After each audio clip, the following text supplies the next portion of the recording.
13th day of May. We call that Friday the 13th. And the Lord's year is 2022, and I'm McKoy, and welcome to the Friday edition of Talk of the Heartland.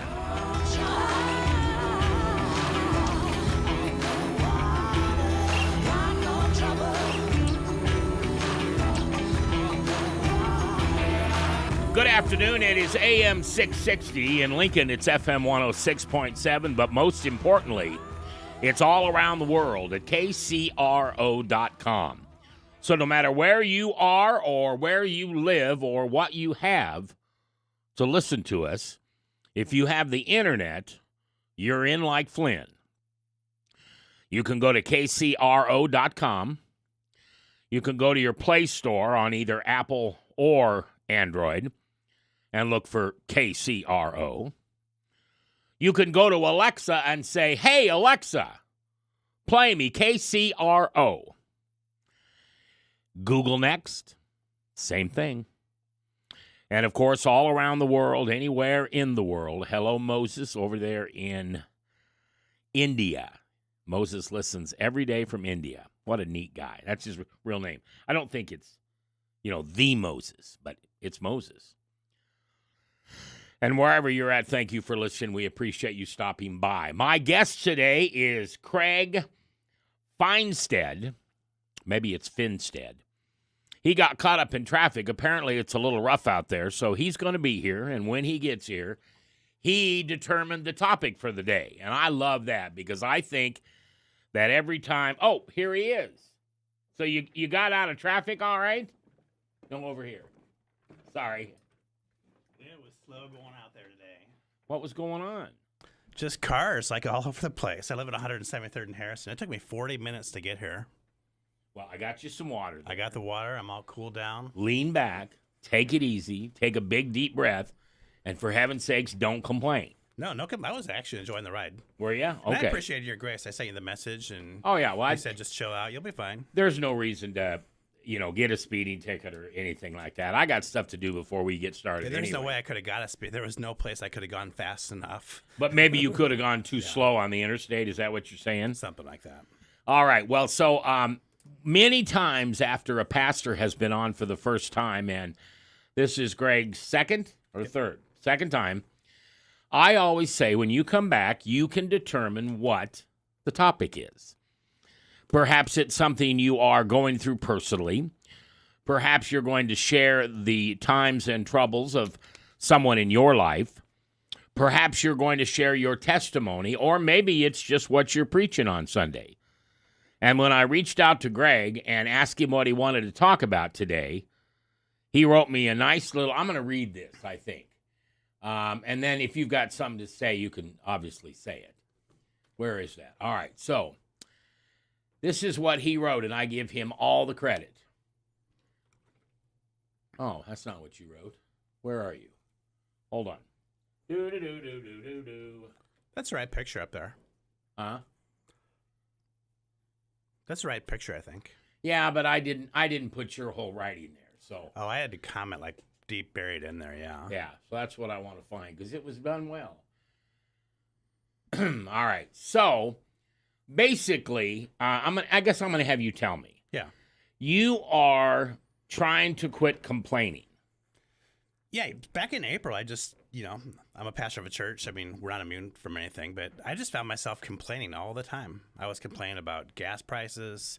I was complaining about the wind, the rain, the cold, how, spring wasn't coming.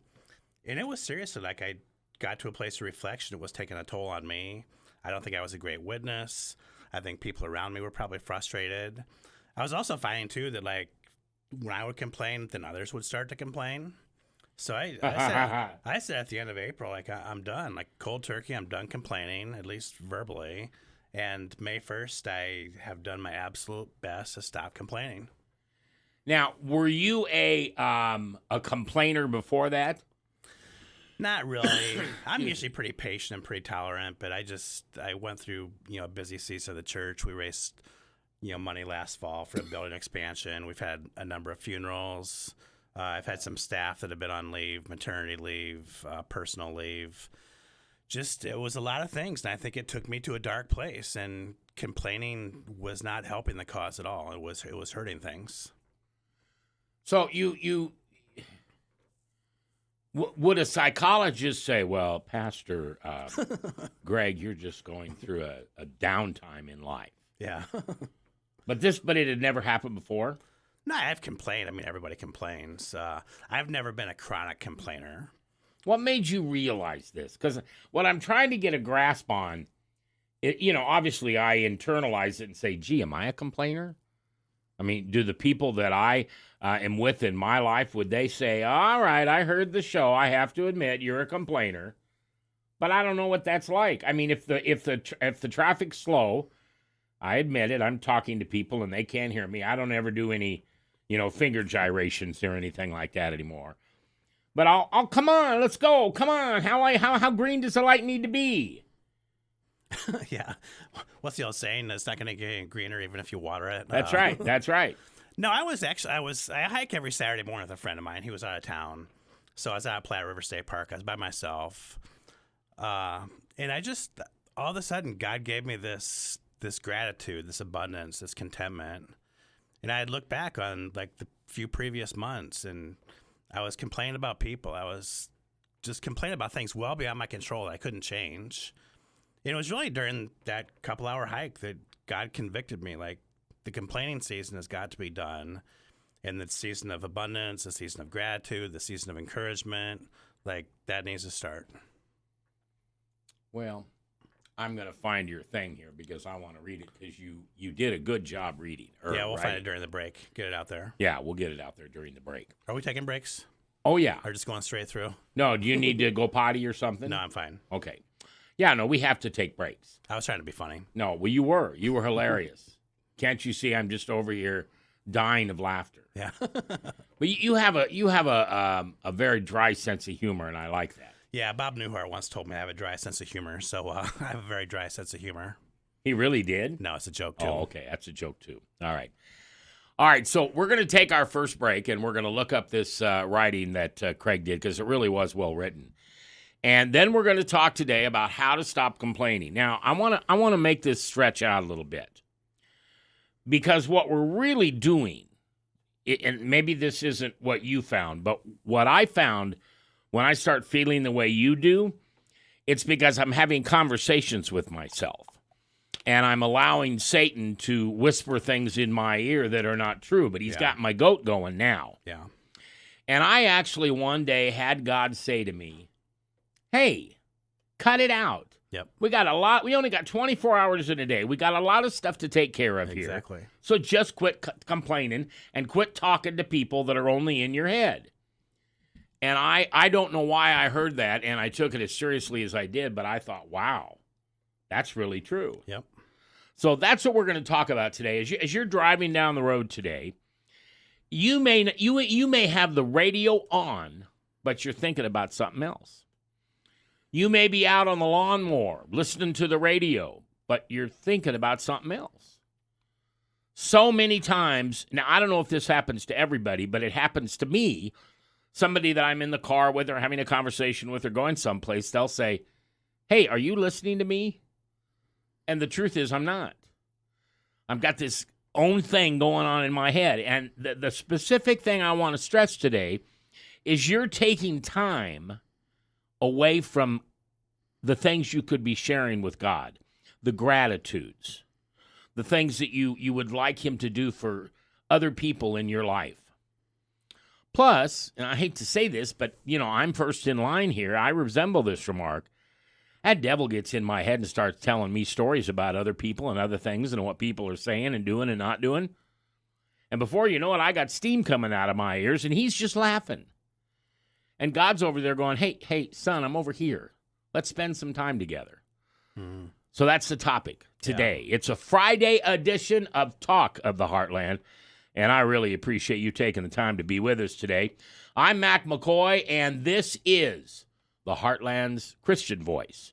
AM 660 and FM 106.7. We are KCRO. Hello, this is Gary Hutchins, minister with the Sunny Slope Church of Christ right here in Omaha, wanting to invite you to study God's Word with us every day on Search the Scriptures. Right here on KCRO, we want to get into God's Word in an in-depth fashion, dig beneath the surface, see what it really says, Monday through Friday on Search the Scriptures. Weekdays at 2:30 a.m., 5 a.m., 10 a.m., 6:30 p.m., and 10:30 p.m. on KCRO, the Heartland's Christian voice. Hi, this is McKoy from KCRO and Boomer Radio, and when I decided to move back home to Omaha last year, I searched for the perfect movers. You see, I'm a little particular. I need movers who value my furniture. I found and hired a company that shared my same care and values for those very personal items of ours. I chose Black Belt Movers, a locally owned Omaha company who offered me professional, honest, affordable relocation services. The team at Black Belt Movers, and they're like ninjas, wrapped, packed, loaded, and unloaded everything perfectly. How do I know it was perfect? Not a scratch, not a dent, and not one single item was lost. Choosing Black Belt Movers was a win-win-win decision for myself and my family. So whether you are moving across town or across the Midwest, Google Black Belt Movers and schedule your perfect moving experience today. And thanks for choosing Black Belt Movers. Do you need a little good news in your life? Tune in to Spotlight Good News Omaha on KCRO 3 times daily, weekdays at 5:30 a.m., 9:45 a.m., and 10:15 p.m. with your host, Tim Janisewski on KCRO, the Heartland's Christian voice. Hey, this is Mac McKoy from Talk of the Heartland, here on the Christian voice of the Heartland, AM 660, KCRO, and FM 106.7 in Lincoln. Hey, if you have a pastor you'd like to hear share their theology and things about their church, maybe at your church, I'd sure like to have you recommend that pastor, or maybe a friend, someone you work with, a relative, maybe a grandchild, somebody who loves Jesus and would like to talk about it on the radio. I would love to hear from you. You can call me at 1-402-819-2666. That's a recorded line we have, and you can tell me whatever you want, and I'll listen to the message. Or you can always email me at Mac, that's M-A-C, at KCRO.com. And no matter where you are when you're listening, at home, at work, or in the car, remember to write it down. We are AM 660 and 106.7 KCRO. And thanks for listening. Life is tough. The stress and despair can sometimes feel like it's too much, but you aren't alone. There is help, hope, and healing in the Heartland for anyone struggling with suicidal thoughts. For free crisis support, call 1-800-273-8255. We'll get through this together. Nebraska needs you. The Nebraska Department of Health and Human Services, helping people like you live better lives. Aired in cooperation with the Nebraska Broadcasters Association and this station. Each Sunday evening at 5 on KCRO, listen to Breaking Bread with Cheryl Fisher of JC Overcomers Ministries. And thou shalt know that I, the Lord, am thy Savior and thy Redeemer, the Mighty One of Jacob. Tune in to Breaking Bread with Cheryl Fisher of JC Overcomers Ministries, Sunday evenings at 5 on KCRO, 660 AM in Omaha and 106.7 FM in Lincoln, and online at KCRO.com. 100 years KCRO.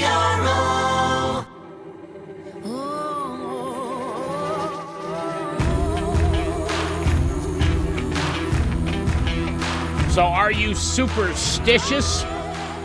Well, today's Friday the 13th. Don't step on a crack. You'll break your mother's back. It's the 13th day of May, Friday the 13th. I'm Mac McKoy, and this is the Talk of the Heartland here on AM 660 and FM 106.7 and all around the world at KCRO.com. All right, my guest today is Pastor Craig. Pronounce your last name for me. Finisted. Finisted. Oh, it's got 3 syllables. Yeah. Yep. And we talked last time, but you're Norwegian? Yeah, it's a Norwegian name.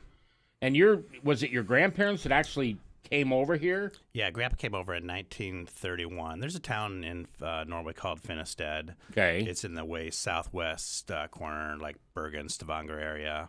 And Oh, yeah, I know that area. Yeah, for sure. It's got the little Dairy Queen I like. It'd be like what Los Angeles or San Francisco is to the United States on a level of about 1/100th of that.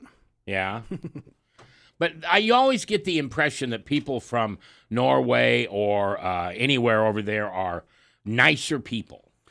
They generally seem to be happy people over there. And in fact, there's a lot of studies out there, like, the happiest people in the world. Like, it's usually Sweden, Denmark, Norway, Scandinavia area. Well, what's interesting is none of those countries participate in any type of armed war or anything like that. Nope. That might help. You also have pretty loose laws and rules on extracurricular things to make you even happier.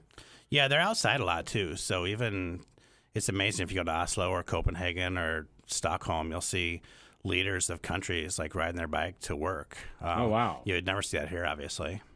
No, unfortunately, probably not. All right, so do you want to read this or do you want me to read it? No, go ahead and read it.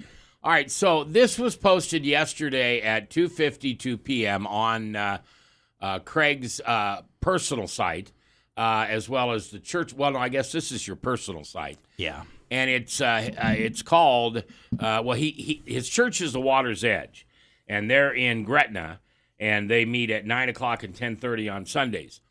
But one of the things I appreciate about Greg's posts, and I think I've told you this, but I'll tell you again, they're real. The punctuation is right. I don't know if the spelling's right or not, but you're really just doing kind of a constant flow of emotion when you're just writing this stuff down. And I thought this was very well written. In fact, one of my friends on Facebook gave you a thumbs up and said AM. Nice. So I noticed in April that I was complaining too much. Mostly about little things and stuff I can't control, like gas prices, wind, people, traffic, my schedule, robocalls, lacrosse referees. We'll come back to that one. Yeah. Various aches and pains in my body, inflation, having to change the radio button when a Nickelback song comes on. It's taking a toll on my spirit. It was taking a toll on people around me, too. All right, first from a funny thing, you watch lacrosse? So I have a son that goes to Millard West. He's a freshman, and he's on the lacrosse team there. Okay. So every once in a while, refereeing is a tough gig. Oh, yeah. So you get 50. If you get a 50-50 call, like half the people are going to be happy with you, half the people are going to be upset. So yeah, there you go. Are you one of those that yells from the sidelines? No, I usually keep it. I usually don't do that. When I go to my grandson's, I was informed by my grandson after one game this past year to not yell his name. Yeah. And so I made up a name for him, and I yelled that at him all day, and he never heard it once. So I guess that's good. That's good. Usually I'd be complaining like to the person next to me, like, oh, can you believe that call? Yeah. Well, at one game we were at, the people next to me were on the opposite side, and we kind of had fun doing that. We were both, okay, well, here's what's going on. All right, now, what about Nickelback? Are you just not a Nickelback fan or what? Well, there's that kind of joke like that. I don't even really know many Nickelback songs. There's like this joke out there that Nickelback is just not a good band. So I really don't. It was more of a joke on pop culture, I think, in that comment than my actual, dislike for Nickelback. Well, here, I want to make a commitment to you right now. I'm going to make a covenant to you, cool, Craig. I appreciate that. I'll never play Nickelback on this show. You're not going to use it as the bumper music? So you no longer have to worry about leaving or having a radio station on and hearing a Nickelback song. Yet another reason from 4 to 6 to listen to Talk of the Heartland on 660. Oh, man, what a great commercial. Yeah, I need to record that. No Nickelback. All right, the next paragraph said, so, on May 1st, I decided I would stop complaining. Yeah. Cold turkey. At first, I didn't think it was much of an upgrade because I was just complaining verbally. Yeah, my thought process didn't change. Yeah, your thoughts were still taking me to those toxic but my thoughts were taking me to those toxic places complaining leads to. Dude, you may have studied complaining too much here. I'm not sure, but it's good. It's possible. In almost 2 weeks, so that was April 1, right? Or no, May 1. Yeah, now it's Friday the 13th, as you noted. Yeah, and now we're 13 days later. And in almost 2 weeks, and in the circumstance, and the criticism is beginning to be replaced by charity, judgment, it is gradually being overcome by gratitude. It's an experiment that I pray becomes a lifestyle and an area of my life that I can grow. Now, what did your wife say? I mean, did you tell her first that you thought you were complaining too much? No, I wanted to see if she would notice a difference. So she didn't know that on May 1 you decided no. No, that was just me and God at that point. I'm afraid to ask. Did she notice? She has not. Well, she read the post yesterday, but otherwise, she has not said anything. So does that tell you what? That you're still complaining a lot and she doesn't care? No, I don't think she's. Maybe I wasn't complaining verbally as much as I thought I was, as much as I was like to my own self. Okay. Or maybe I wasn't complaining at home. We're both busy, so sometimes we don't see each other a ton. So maybe that might have been part of it as well. All right, that could have been it. So Craig goes on to say, I love spring, and I'm grateful for both nice days that we had this year. Summer is here, and it's hot and windy. It was when you wrote this. It was like an inferno out there. Yeah, it was like 99 degrees. Yeah. I can complain about something I have no power over and be negative, or I can take a photo of a baby goose while experiencing the wonder in God's creation. And his picture that he posted is one of a mama goose. Well, it could be a daddy, I guess. Yeah. It's an adult goose kind of overlooking and watching their baby goose or geese have a great day. And it was a good picture. I'm glad you kind of put that together. God, remove the whining and the whimpering from my words and the meaning from my mind. The moaning. Yeah, moaning. From my mind. Replace them with the better things, abundance, tolerance, and joy, thankfulness, patience, and grace. Amen. I just think that's a very well-written thing. I really do. All right, so after 13 days, you begin to see maybe a difference. Oh, for sure. In your attitude. Yeah. But you haven't really had anybody from the outside of you say anything? No one said anything. Even I wrote this yesterday, so no one said anything up to that point. Okay. So I'm wondering if leadership in this sense, kind of like you control the temperature of the room. So maybe if I'm leading a staff meeting, if I'd be complaining about something that other people would be likely to complain, where if I'm not, maybe the course of the meeting is a lot more positive. Or even like in a carrying or pastoral session, if I would complain about something, the person be more likely to, versus try to be really positive, proactive, focused. I think that you set the temperature of the room for sure. Well, and the other thing, and we've talked about this before on this radio program, I don't care how anybody wants to talk me out of the fact they don't think this is a true statement, but it's lonely at the top. And when I say the top, I don't mean the best. I don't mean the pedestal. I mean when you, as you just said, when you're leading an organization and your mood can have an impact on that group. I mean, how many times has somebody said to somebody inside of your team, hey, what kind of mood is Craig in today? Yeah. I got to go tell him something that it's not going to make him happy, and I don't want to add strain to stress. But I thought the thing that I was so interested in is this literally happened to me, and I don't know if it was a year ago. It wasn't very long ago that all of a sudden I'm doing that thing. Radio's on, everything's going on. I could have somebody in the car, but I'm having this argument with myself. But I'm really not having it with me. I'm having it with an imaginary person who is real. Yeah. Did I say that right? Yeah. Yeah. They're not really there, and they can't hear me, and it's probably a good thing they can't. But I think we all do that. And I don't like it when I do it. Sometimes I even have to flip the back of my ear and say, hey, in the name of Jesus, Satan, get out of my head. Yeah. I'm just tired of wasting time. And all of a sudden, I felt God lay on my heart, and I didn't hear a voice, but I do hear a voice. And I know it's my voice, but I'm amazed how my tone can change to kind of match what I think he is saying to me.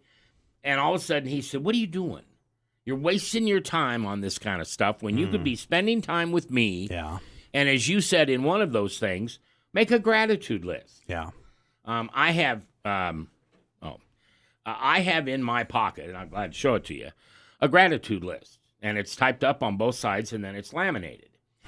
And I should change them more often. I think the one I have now was probably done in 2019. And the sad thing is I probably would change a few of them. It would look different. Yeah, but the nice thing about looking at it again 2 or 3 years later is you realize where you failed and you realize where you've succeeded in being grateful for those people around you. Now, do you think Jesus set a standard for us when it came to being positive and being grateful and leading people with a happy, clean spirit rather than a argumentative or grumpy spirit? Oh gosh, yeah. Like that's a great question. I'm just thinking of some of the gospel stories. So like, it would have been so easy for him to complain about the disciples. You know, Peter just never quite seemed to get it.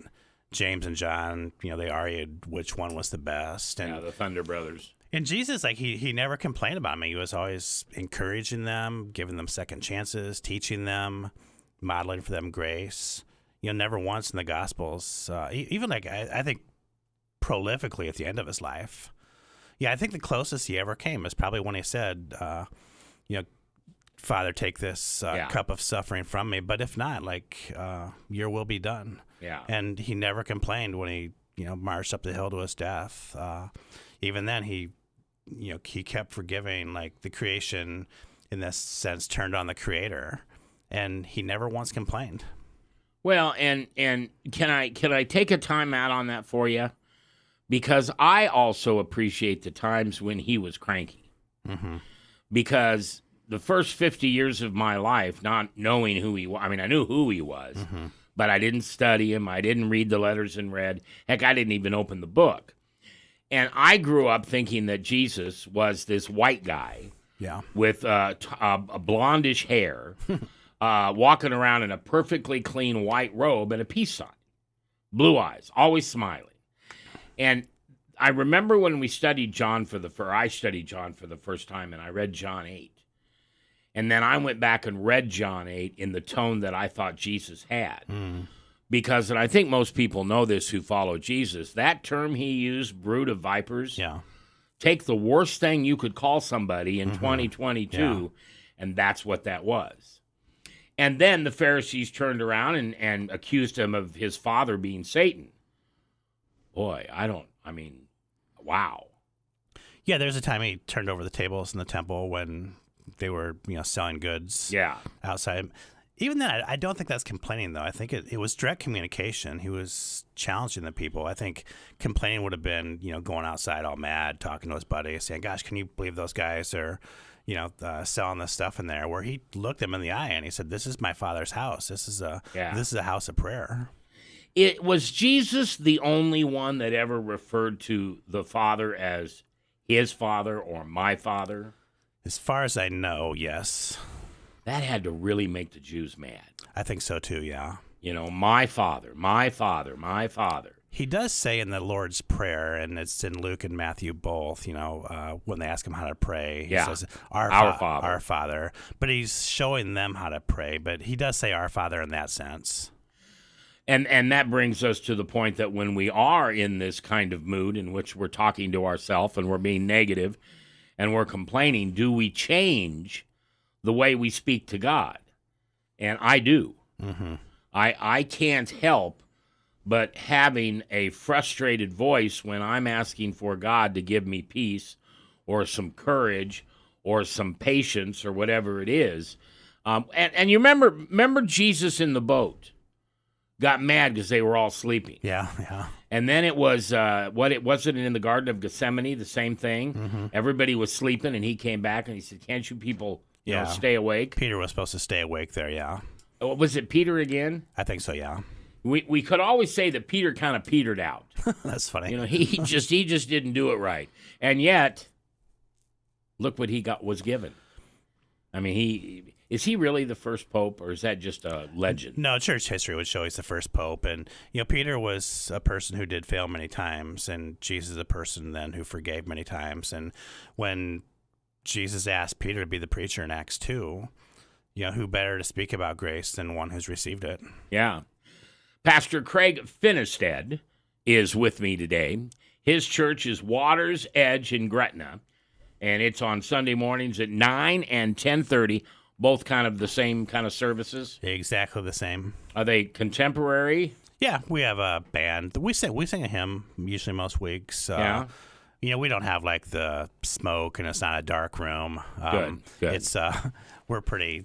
It's a great service. Great services, great people. This year, being in Omaha, was one of the first years that I wasn't at my church back home. I have 2 churches back there that I attended, which I usually do. And we were that kind of church. And before Jesus mugged me, I thought it was cool. Yeah. Man, I thought that was cool. Because when you're raised in Catholicism, I mean, anything is better than Catholicism, pardon my French. I don't mean that rudely. But after Jesus mugged me, all that stuff just kind of seemed to get in the way. And so this year we went to a church that was spectacular with their Easter service. Their music was awesome, but it was kind of a traditional Easter service. And I appreciated that. All right, we are about 24 minutes before the hour of 5 o'clock today. And my friend and guest today is Pastor Craig Finistad. And he is with Water's Edge Church, 9 and 10:30 on Sunday mornings. And when we come back, what do you do to change your mind? I'm sorry, I said that wrong. What do you do to change your mood? I mean, you really are in charge of that. I know that we have people who say, well, I couldn't help it. They said this, or the volume was up, or the attitude was loud, or they were playing the ignore me game. But the truth of the matter is, if you get offended by someone, and do I have permission to tell you something you don't want to hear here? You're the one choosing to be offended. Being offended is a choice. That's what I feel. So when we come back, we're going to talk about why do we become offended? And is there really, truly some things that we should be offended by? Because if you're trying to change your mood and the voice between your ears, it isn't good if you're carrying resentments. And that's what being offended kind of is. So we'll talk about this. It's a Friday. It is Friday the 13th. Do not break a mirror. Do not walk under a ladder. Do not step on a crack and break your mother's back. Don't let a black cat run in front of you. Did I hit them all there, about all 4 of them? Yeah, most of them, yeah. Just have a good day, because there's no such thing. Jesus is with us, and he's happy that you're here, and I'm here, and Craig's here. And it's a good Friday here at KCRO. The ministries you listen to every day here on KCRO all have one thing in common. They're all working to bring souls to Christ. Many of the ministries that do such a fine job of sharing the word of the Lord never know the impact they have on their listeners' lives. So today, take a minute and let your favorite program know they are making a difference. If you need contact information for a specific program, you can call us here and we'd be glad to help. Thanks for listening, and God bless. Tune in Saturday mornings at 7 for The Bible Says with Ashley Day. This is Ashley Day, inviting you once again to join us as we seek to answer the question, what does the Bible say? Saturday mornings at 7 on KCRO. From research to results, Rank Seed is rooted in technology. It starts with good genetics, and Rank Seed evaluates more than 80,000 data points of breeding material. By planting plots throughout the Midwest and Great Plains, we expose our genetics to a wide range of environments, which helps us select the best varieties.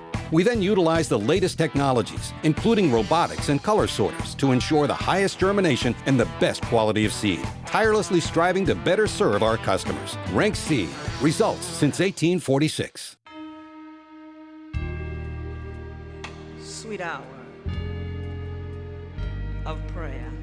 Greetings, 660 KCR listeners. This is Pastor Brian Page of the Pleasant Green Baptist Church here in Omaha, Nebraska, where we are a Christ-centered ministry that ministers to all God's people. Hey, we're coming to you with great joy and excitement to let you know that the Pleasant Green Baptist Church will be airing the Sweet Hour of Prayer broadcast every Sunday from 9 to 9:30 a.m. on 660 KCRO. Please tune in to the show and be blessed. Now your forecast for KCRO for Omaha, Council Bluffs, and Lincoln. Clear skies and quiet tonight with a low of 54. South winds 5 to 10 miles per hour. Ample sunshine expected tomorrow. High temperatures reach up to 83. Chance for scattered thunderstorms tomorrow night, 56. Cloudy. Low 70s Sunday with a chance for scattered storms. Upper 70s, clear skies Monday. I'm weatherology meteorologist Paul Trombley on KCRO. Right now, 81.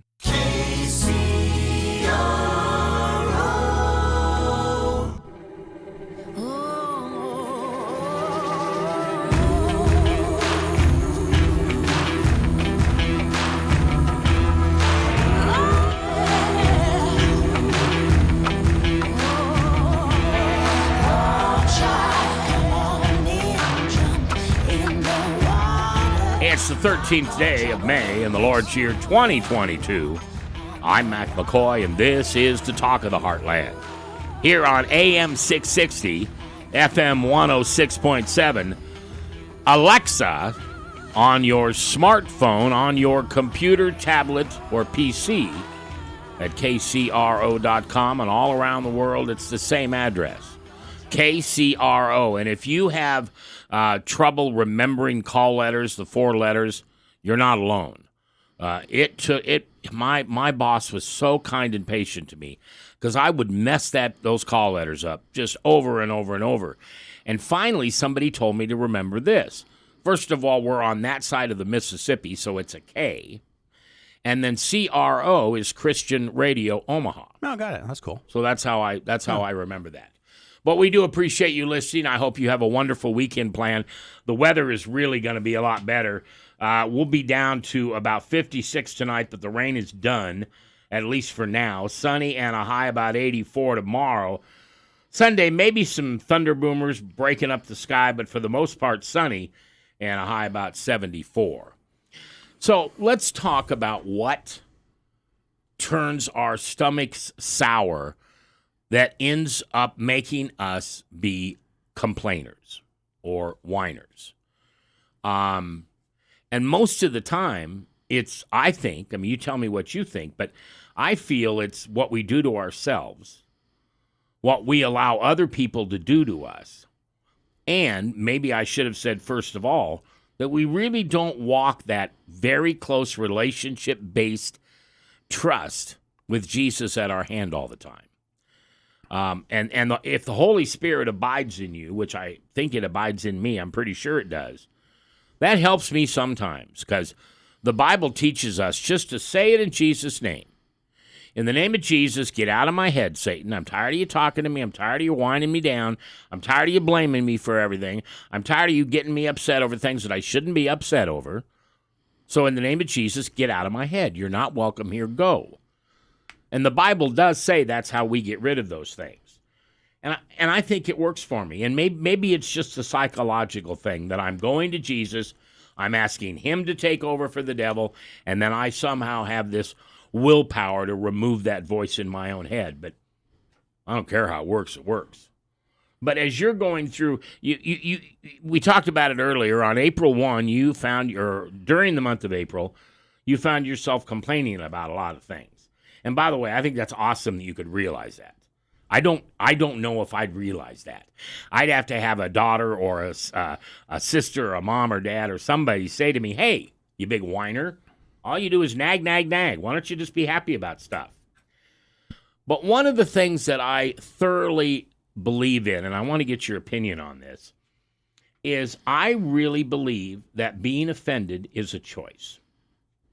It is a choice like any other choice we have. Steak or chicken, French fry or onion rings, turn right, turn left, wash my clothes tonight or wash them tomorrow morning. I really believe that people choose to be offended. Now, what do you think about that? Yeah, so we definitely don't control other people. We do totally control our reaction to them. So in that way, I think you're spot on.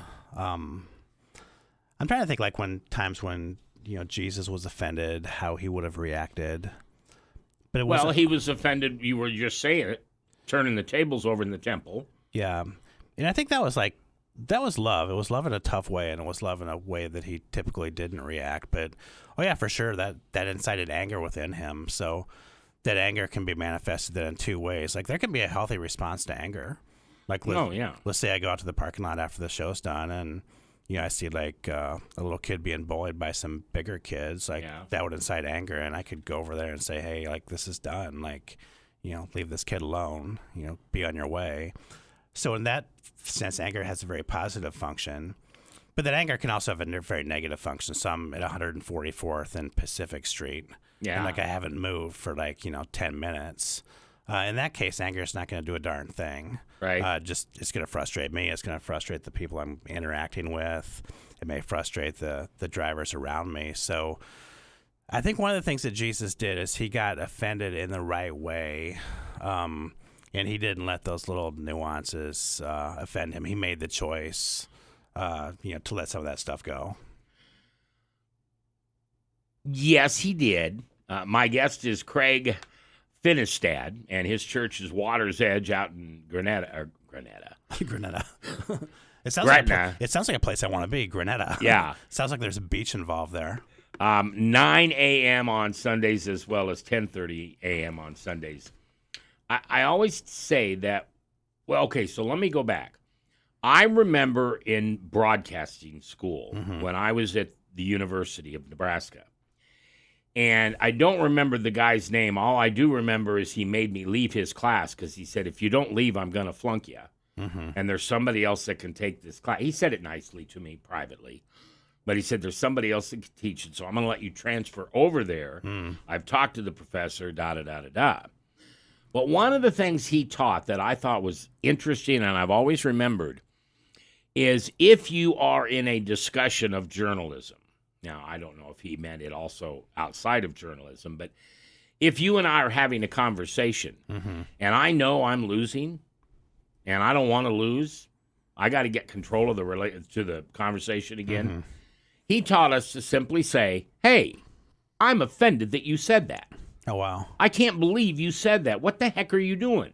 And 9 out of 10 times, or maybe it's 99 out of 100, the person that you're speaking to will go, oh, man, I'm sorry. My choice was not to offend you. But let's just skip that topic and go someplace else. Yeah. And I remember in class one day thinking, kind of laughing like, what was that one character? Widely Snipkin. No. Snidely Whiplash. He had that he. Oh, yeah. I remember that. Yeah. And thinking, well, I got this guy beat by just telling him I was offended. Well, I used it too much. It was a crutch for me. And it even became something I would use off the air. And so one of the character defects that Jesus took from me was you're not going to be offended anymore. Yeah. And the thing that he taught me, or he let me see in Scripture or whatever it was, maybe it was just a meme on Facebook, but that was that being offended is a choice. And why would you choose to be offended if you had a choice to be offensive, offended, or loving to somebody? No, that's really good. I think people get offended too easily these days. Yeah. Like, you call someone the wrong pronouns all of a sudden, like, that's like some kind of act of violence or something like that. Yeah. And it's just like the world we live in is messy, and so there's opportunities for us to perceive that we're getting offended all the time. But if you look at Jesus too, like in the Gospels, he like had some really thick skin, and there wasn't much that really got to him. See, I think you and I ought to talk about that because I don't agree with that. I would agree that most of the time, the majority of time, in fact, Jesus was as you said. But there were a lot of times that I think Jesus, he kind of stood up for himself. I don't know. We'll talk about that. That's a good topic today. We're kind of talking about moods. It started when Craig realized about 13, 14 days ago that he was becoming a whiner. He was complaining about everything. And so like most people wouldn't do, and if they were doing it, they probably wouldn't post it on a public social media like he did. He said, I'm gonna stop whining. If it had been a month earlier, you could have said you were giving up whining for Lent. Yeah. Because that's kind of the process you went through. I should have discovered this like 6 months or 6 weeks before that. Well, but you did it when you did it, because that's when you realized it was an issue. Thank heavens you didn't realize it before and then not do anything about it. But it's a great topic to talk about, because you driving down the road, you sitting at home in your office, or at home in your office, wherever you are at home, you listening to this radio program on a podcast or a webcast or whatever, admit it. I can. I go there. I just decide I'm going to be cranky. And sometimes somebody will say to me, why are you just grumpy? Well, I don't know. I just decided to be grumpy. Well, decide not to be. When did Jesus decide to be grumpy? I've got my email open if you'd like to tell me something you're thinking of. It always is your voice I want to hear on KCRO. It is Mac, M-A-C, like macaroni, at kcro.com. Every Sunday right here on AM 660 KCRO for the Covenant Church live broadcast at 11 a.m. Covenant Church is located at 150th and Blondo Street in Omaha. The mission of Covenant is to know Christ and to make him known. For more information, go to covenantomaha.church. That's covenantomaha.church. Or visit in person and bring the family to the 9 a.m. or 11 a.m. service. Come find a place where you can belong. Come home to Covenant. Nominations for the Serve Nebraska Step Forward Awards are now open. Volunteers are making Nebraska communities stronger every day. Help us celebrate their hard work by nominating the volunteers in your life. The Step Forward Awards are the most prestigious awards for volunteerism in the state, and honorees are hand-selected by Nebraska's governor. Learn more about the Step Forward Awards and submit a nomination by July 1st at serve.nebraska.gov. Paid for by Serve Nebraska. Aired by the Nebraska Broadcasters Association and this station. Why do people call the Narrow Path radio broadcast to ask their questions? I think it's because they have found that they don't always get conventional answers from the host and predictable answers, but thoughtful answers. And usually more than one side of a question is considered fairly. I'm Steve Gregg. I'm the host of the Narrow Path every weekday. We hope you'll join us if you haven't already done so on this station or at our website, thenarrowpath.com. The Narrow Path with Steve Gregg. Weekday evenings at 8 on KCRO, the Heartland's Christian voice. The Heartland's Christian voice, KCRO.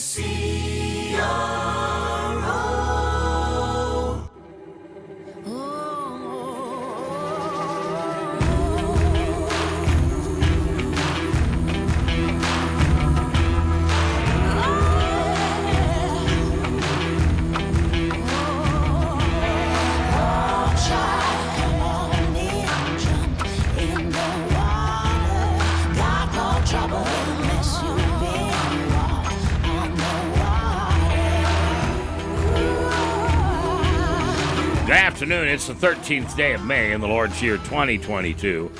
I'm Mac McKoy, and if this is your first time listening, thank you. It's no accident that you're listening today. We've been praying for you. No, we have. Now, we don't know your name, and we don't know what you're dealing with.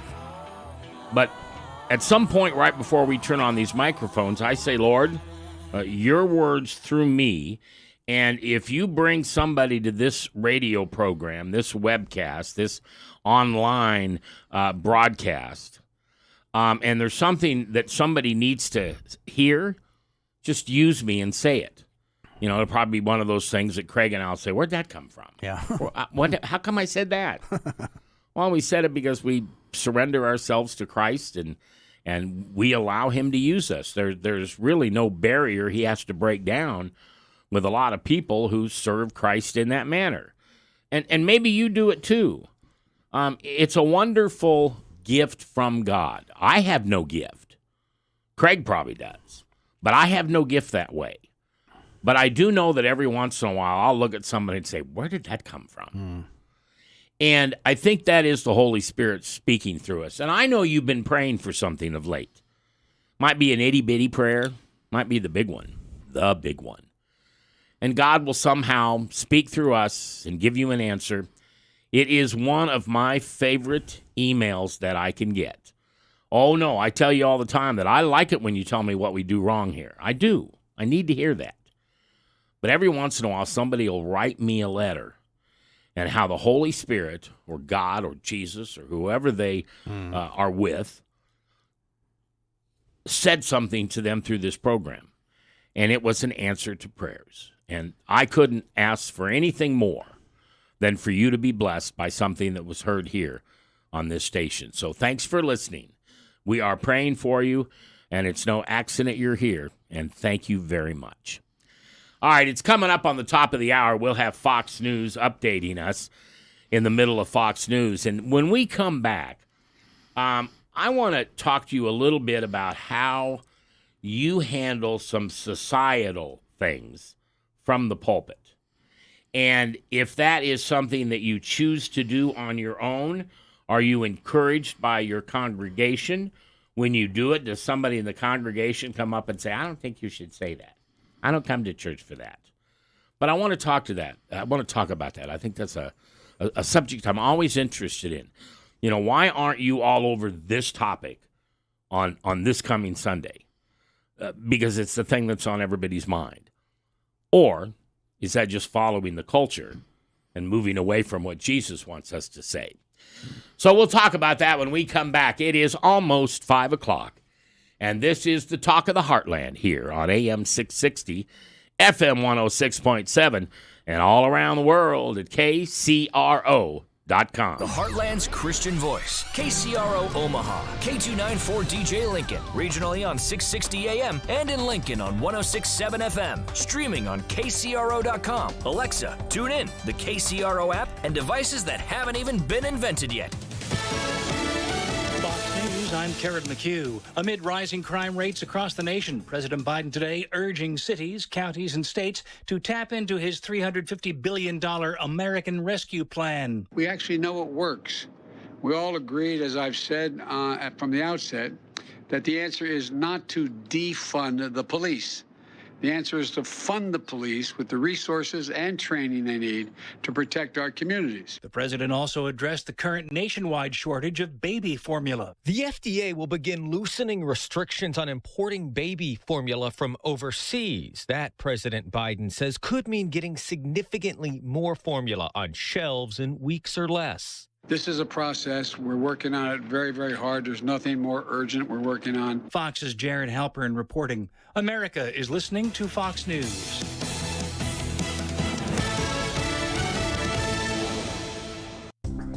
Now your forecast for KCRO. For Omaha, Council Bluffs, and Lincoln.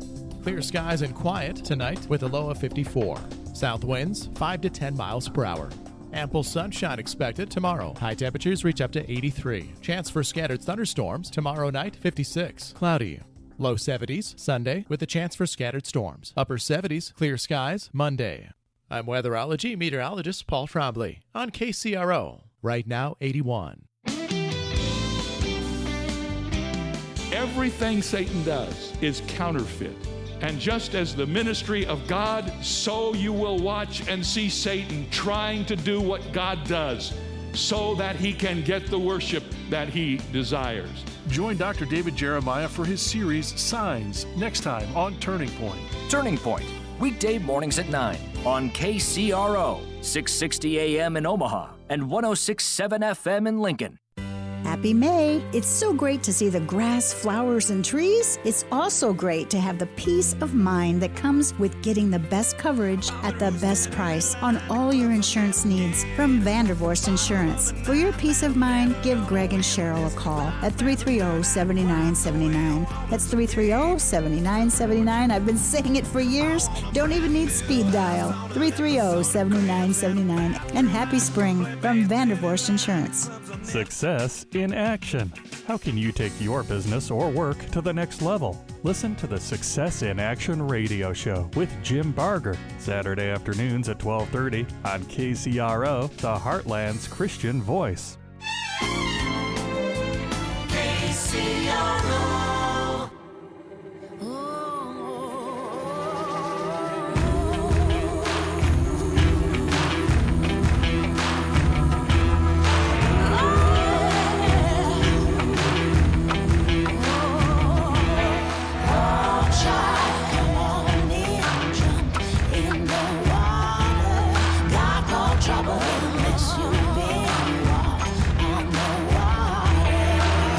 It's Friday the 13th.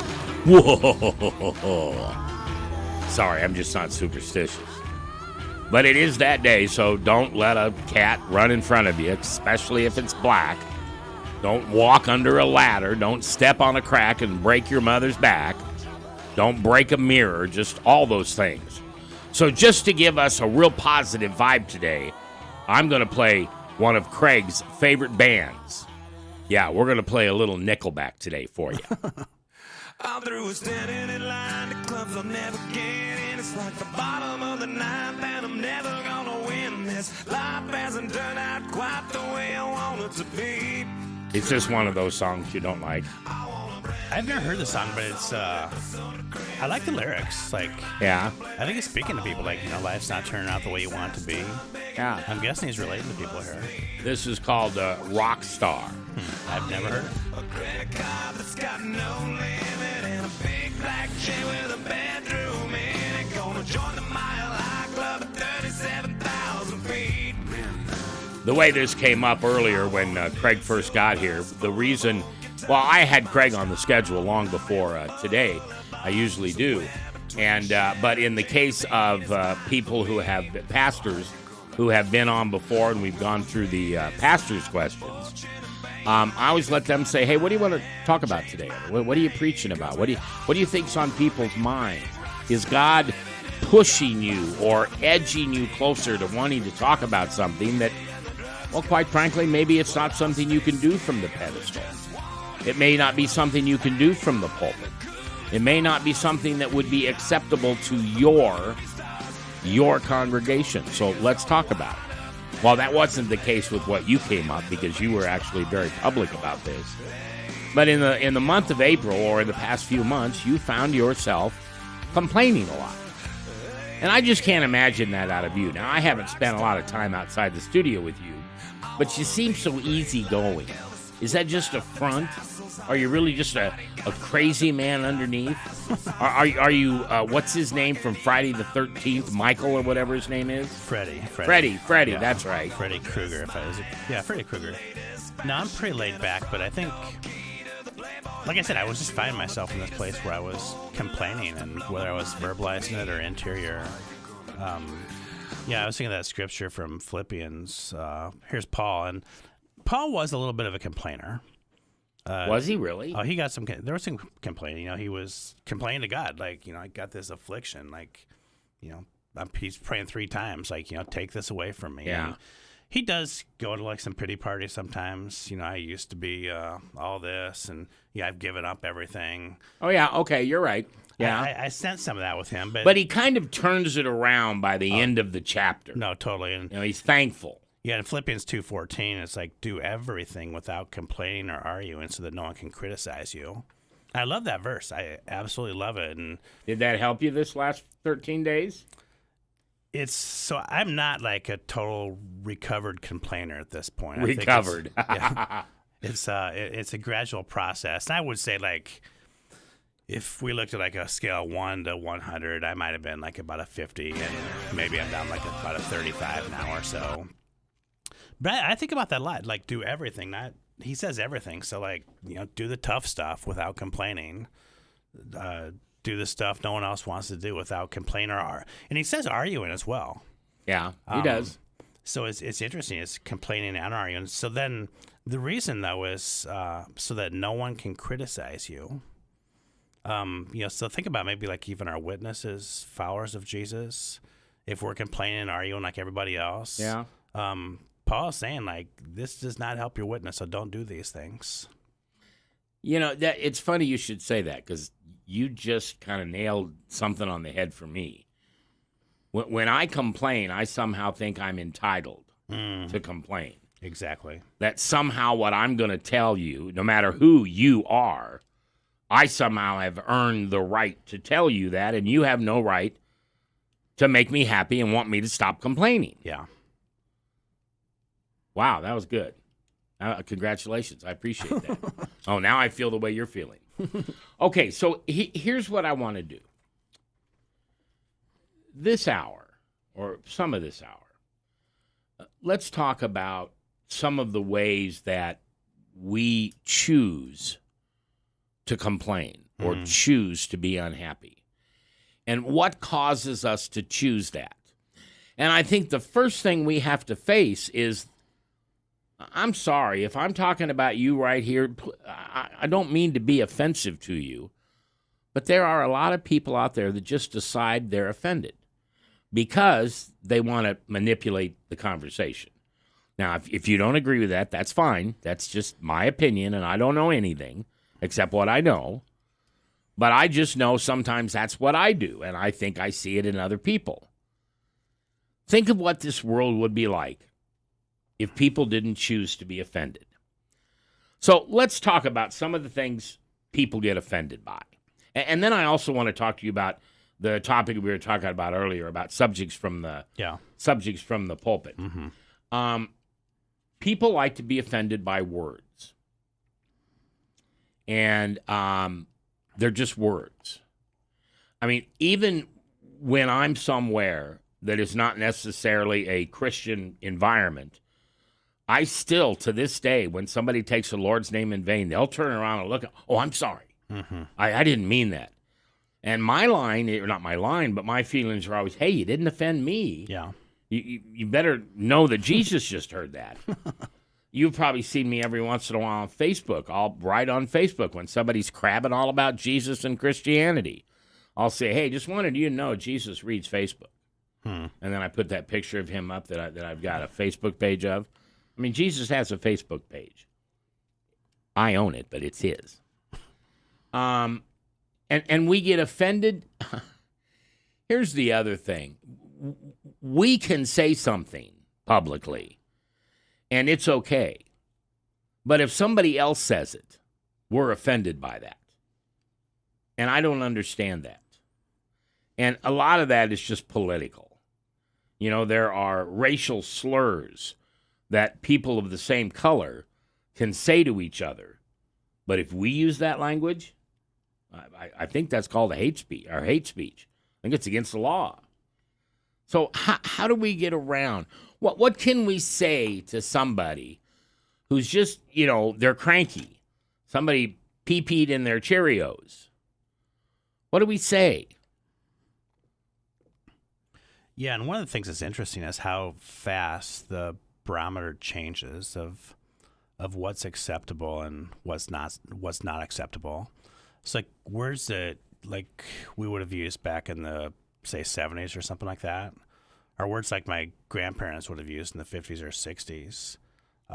Those have totally changed, like what's acceptable and what's not. And you just you have to be so careful these days. You have to be careful if your goal is not to offend people. Well, no, my goal is never to offend. Well, hold on, back up. My nose is growing, Pinocchio. Yeah, probably every once in a while. Not as often as I used to do, because I used to look for things to set people off and just put it in my pocket. Yeah. And then if I needed to pull it out. Well, it makes good radio. Yeah, right. Makes horrible marriages. But why are some people offended by some words and they're not by another? And I'll give you an example. And I'm going to be very, very careful here because I don't want to offend anybody. But there is a 4-letter word that starts with S and ends with T. And when we say that, we're told that's a bad word. In fact, I'm pretty sure I got my mouth washed out with lava soap. Remember that stuff? They used ivory soap on me. Oh, yeah. They used lava on me. Nope, ivory here. And in fact, even the word, the 5-letter word starts with an S, ends with a T that a gun also does. I remember my grandmother would say, you don't say that word. That's not a nice word. Grandma, it's shoot. Well, that's not what you're saying. Because what you're really saying is blank. But here's what's funny, Craig, and I don't know if you know this. If I use that word on the radio, I could get fined. Really? Yeah, it's considered a no-no word. But if I say the word feces, it's okay. Now, what's the difference between feces and the word that means the same thing that starts with an S and ends with a T? It's attitude. Yeah, that's interesting. Some people choose to get offended by the shorter word And feces, which is a lot longer, somehow that's okay. And I have to admit, I use that word often because to me, that is a word that pronounces severity.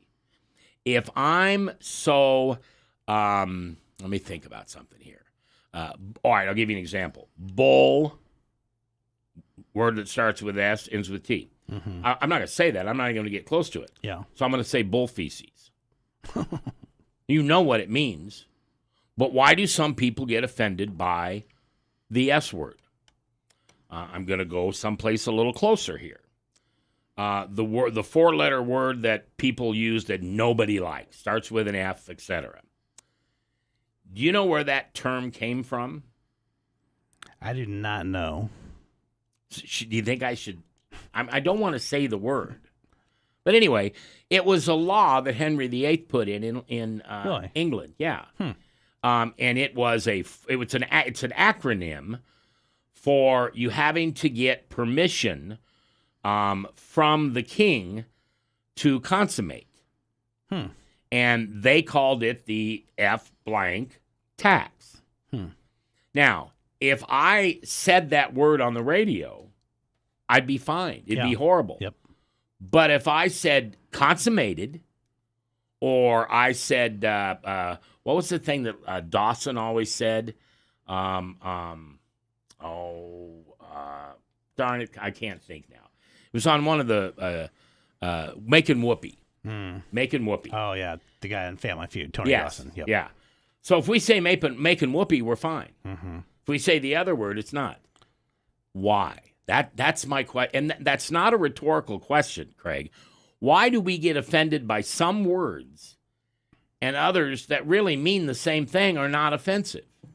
Yeah, that's a great question. I even just look how they change words in culture. So, oh yeah, like it used to be like you had a disease, it would be called like you're a manic depressive. Yeah.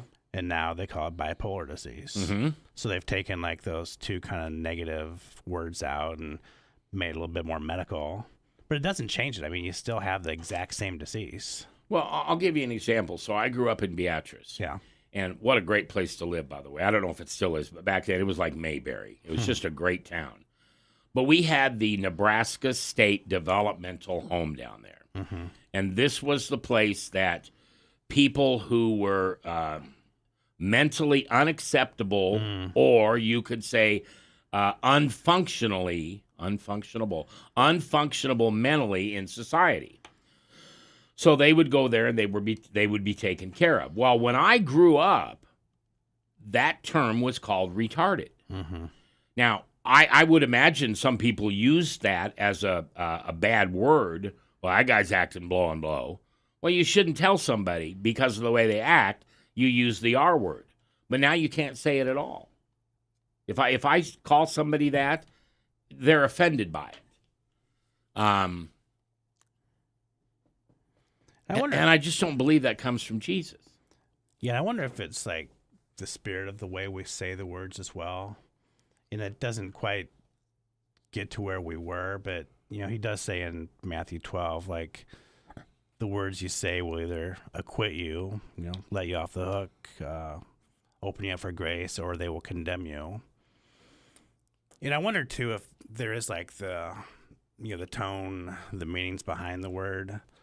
So I think like with the complaining, these words, they don't bring us closer to God. So you think about like the people in the desert, like for the 40 years. Yeah. What did they do the whole time? They complained. Yeah. Yeah. And then they were even complaining about things that like, oh yeah, we miss like the fruit and the meat and the vegetables we had. Well, they didn't have that stuff in Egypt. They weren't even like, these were generations that had gone by. That some of them weren't even in Egypt, and they were complaining about things that their parents complained about to them, and it was messing them up. Like as a culture, it was distancing them from God, and that complaining did nothing for them. But why do we take offense? Mm-hmm.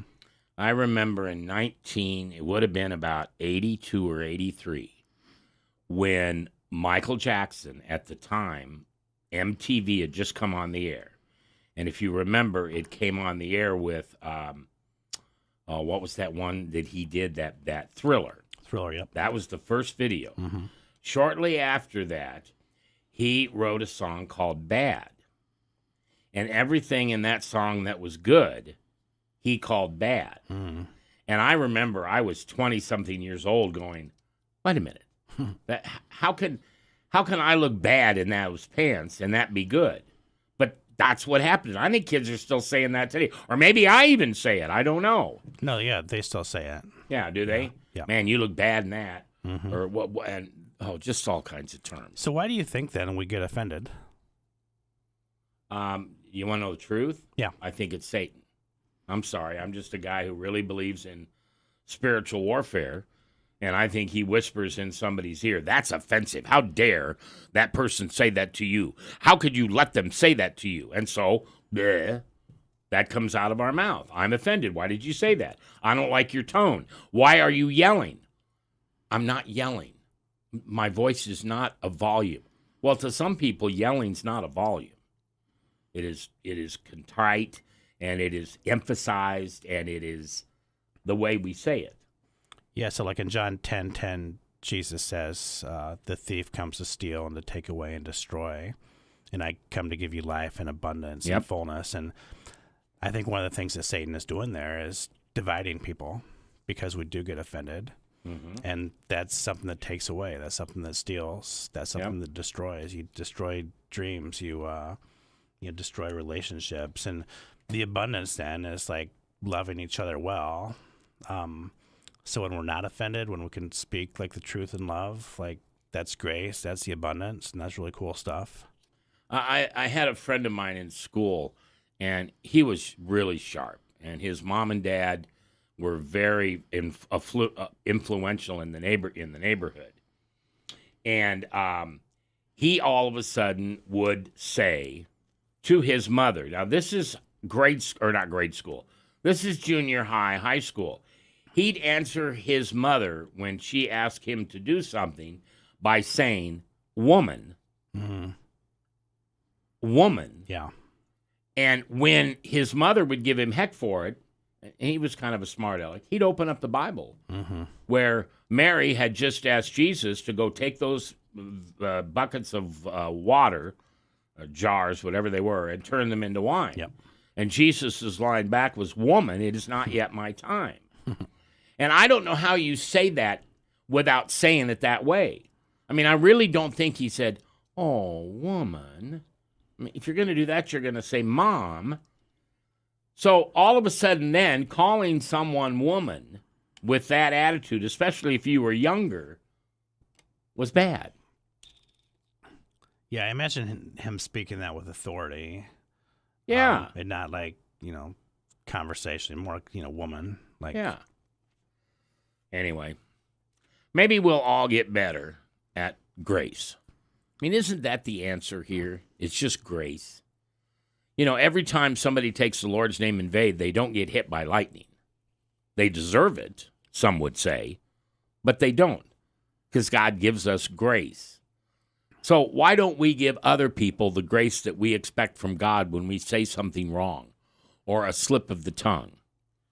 Maybe that's the lesson today. Be more like Jesus and have grace, because he could have really got over some people bad.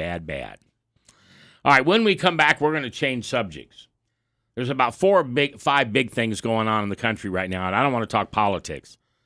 But I do want to ask Craig, a pastor, by the way, he's Craig Finistad. Yeah, good. Thank you. Finistad, yep. Water's Edge in Gretna, 9 a.m. and 10:30 a.m. on Sundays are the services.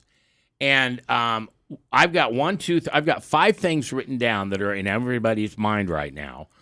And I want to ask how those things are, in his opinion, acceptable from the pedestal, from the podium, from the whatever you want to call it, from the front of the church, from the pastor's mouth. And are there things that we all should be more careful of saying in front of other people? It's not just the pastor. So we'll talk about that when we come back. It's 20 minutes after 5:20, and we appreciate you listening. And taking us up to commercial time and a little bit out is Craig's favorite band. Here's Nickelback.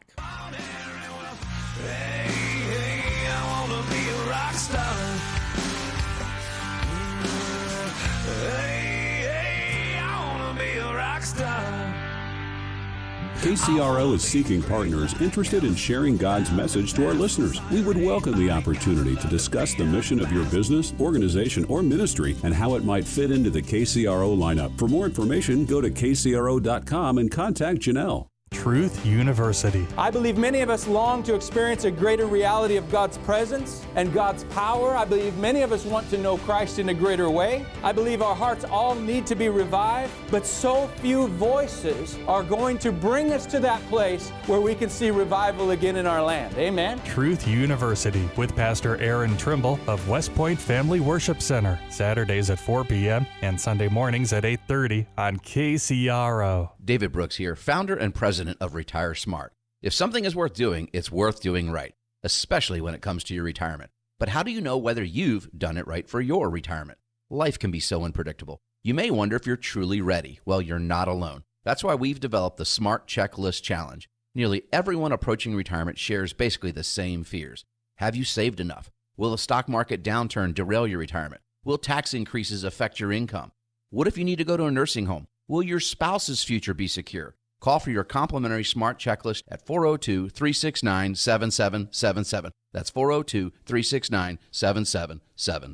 Smart Wealth LLC is a federally registered investment advisor under the Investment Advisors Act of 1940 and an affiliate of Retire Smart. Registration as an investment advisor does not imply a certain level of skill or training. Information about Smart Wealth LLC can be found by visiting www.advisorinfo.sec.gov and searching by the advisor's name. Buy your next vehicle from Eddie Cruz at Baxter Chrysler in Papillion and listen to the Eddie Cruz radio show on KCRO Saturday afternoons at 4:30. Cars are more special when you buy them from Eddie Cruz. 100 years KCRO.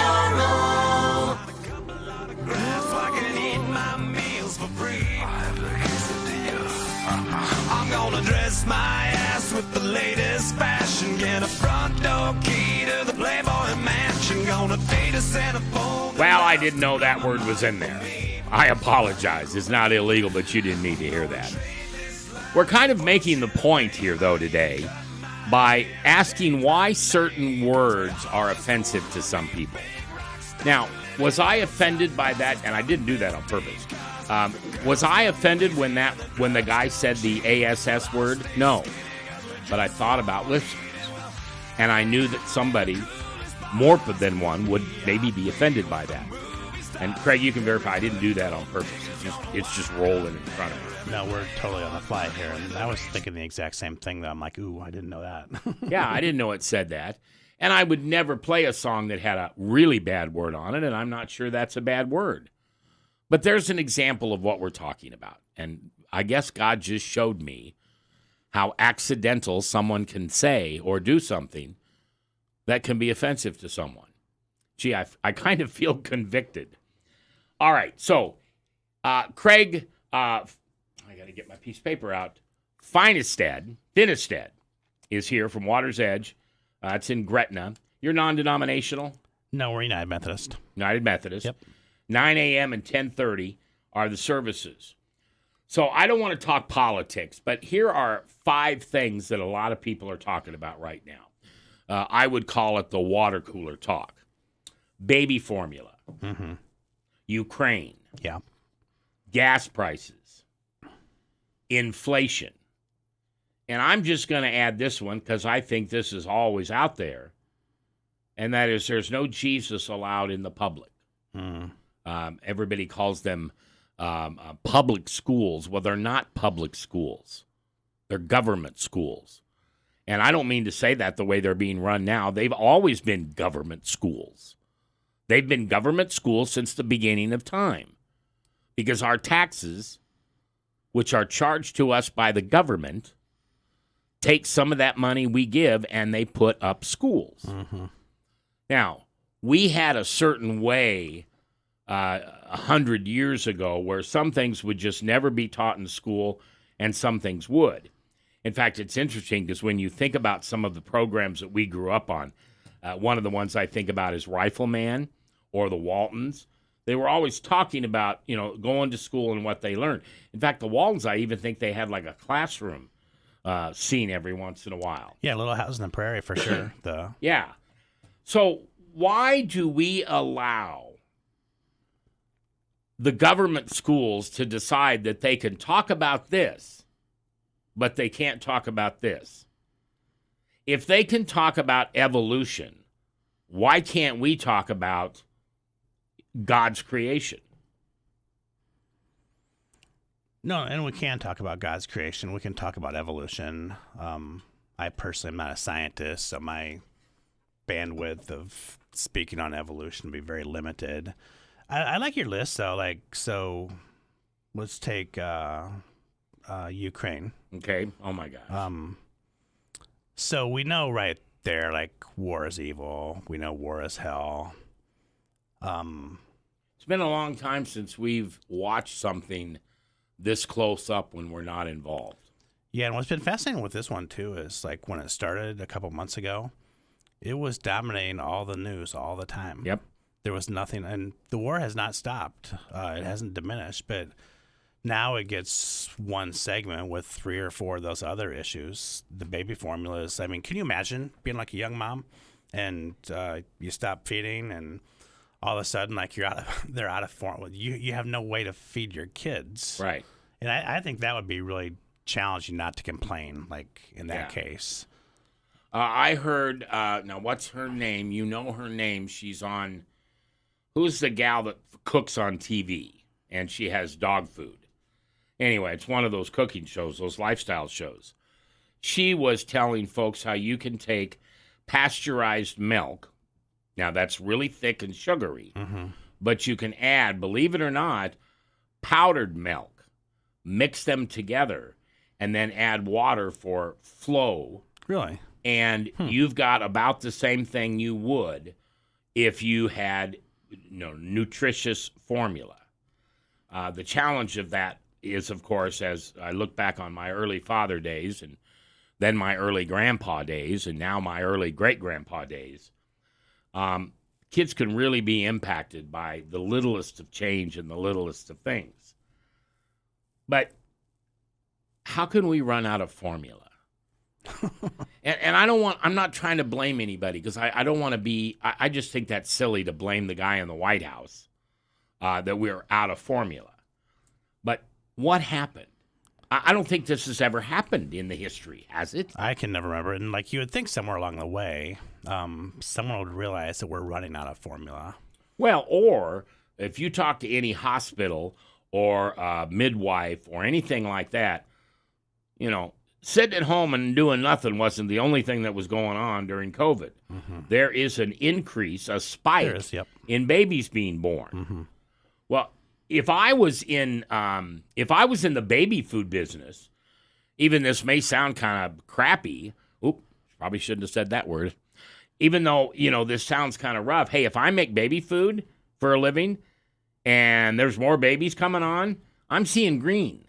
Let's get to busy making some baby food. I heard that one of the factories, even before they were short of baby food, just closed down because of government restrictions. And I don't want to go there, but how can we be short of baby formula? It isn't a magic formula, right? We don't have to dig up something out of the ground 5 stories deep and go, oh, look, I've got a baby formula nugget here. It's not like the microchip where there's 3 plants in the world and they're running at full capacity and it takes 5 years to build a new one. This is a little bit more simple, you would think. Yeah, I have friends in Des Moines that I still stay in touch with. One of them is my friend Jim, who runs the campus of Cadillac and Lexus and all of that. And they are beside themselves. Yeah. Because here it's been, it wasn't March of 90. No, not 90. I'm sorry. 2010. Yeah. That isn't when the cars started to run out, but it happened in, within 6 months. And there were a bunch of them, and still are, sitting in crates on ships. And for whatever reason, why can't they get unloaded? I don't know that. That's an honest question. Why can't those people unload those cars? There's enough room on the Honda dealership, the Baxter dealership, the H&H dealership, the Beardmore. There's a lot of room on those lots. Why can't they get those cars off and bring them over here? Is it the chip? The cars didn't come with chips? That's part of it. I think there's cars like just sitting in huge parking lots in Detroit and Kentucky, wherever they make cars these days, that are just waiting for the chips. Then you're right. There's all these cars and these ships outside of California at the ports waiting to be unloaded. And it's amazing how fast the things have changed in the last 2 years. Yeah. And okay, now I'm going to put my tinfoil hat on. Can't we blame it on somebody? I mean, can't we? I don't have to take responsibility for it, do I? I mean, I got my shot, or I wore my mask, or I didn't get my shot because I was afraid of what the government was putting in them, like little traitor or little where they could follow you around. But why is it all happening around that? So it kind of goes back to like the complaining thing to me a little bit, because I have a 15-year-old son. He's a freshman at Millard West High School.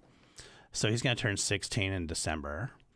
So I have a car. My wife has a car. We're going to need a third car. Yeah. So the plan is, okay, let's give the 15-year-old one of our existing cars. In this case, would be my wife's.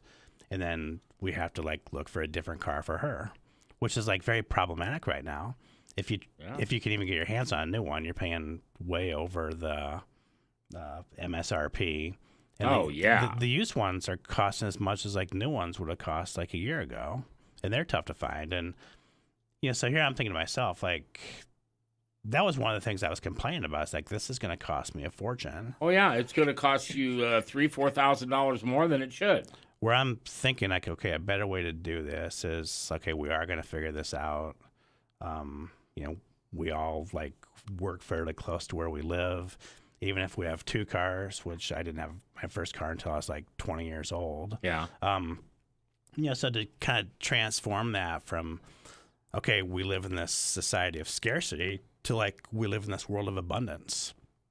We can still get from point A to point B. It may not have been plan A, but plan B, maybe God's even got something better in mind for us.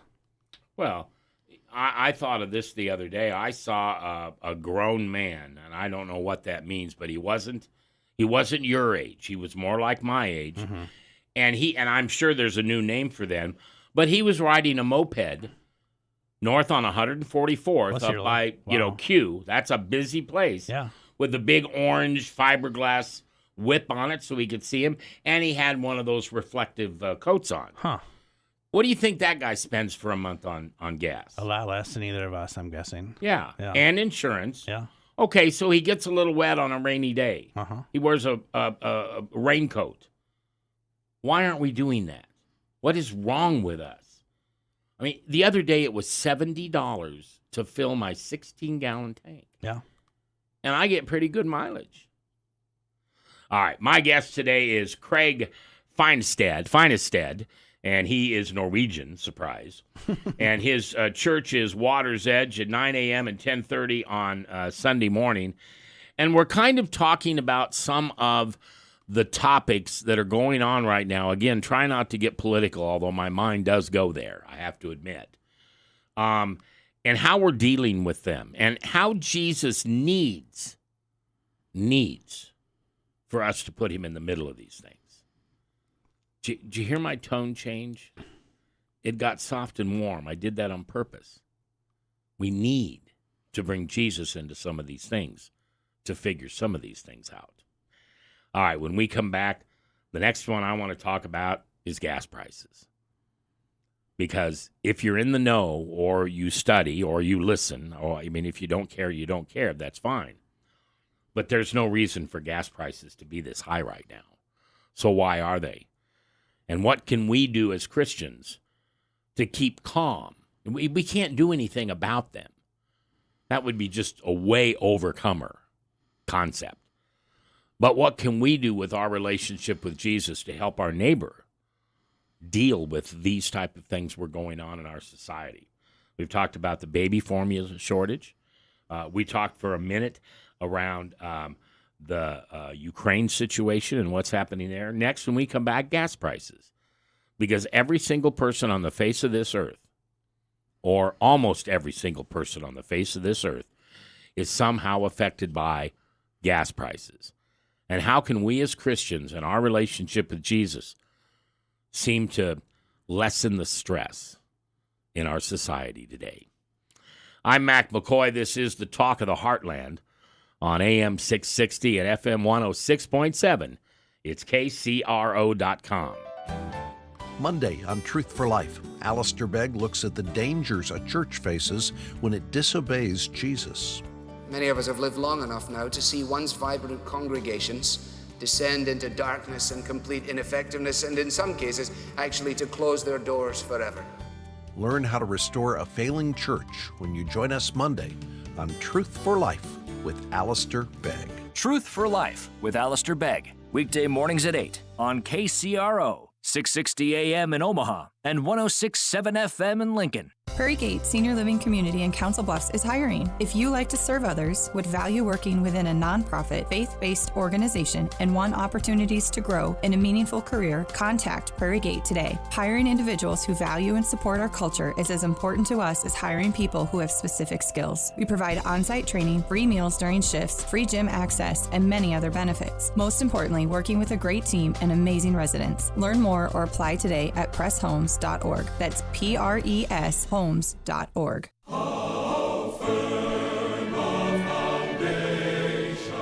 God has always asked his people to be generous and kind to those who are in need.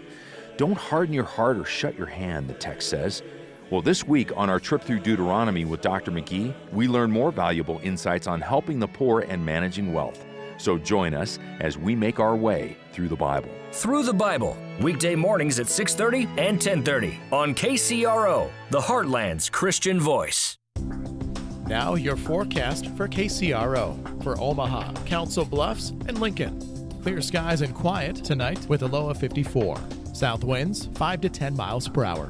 Ample sunshine expected tomorrow. High temperatures reach up to 83. Chance for scattered thunderstorms tomorrow night, 56. Cloudy.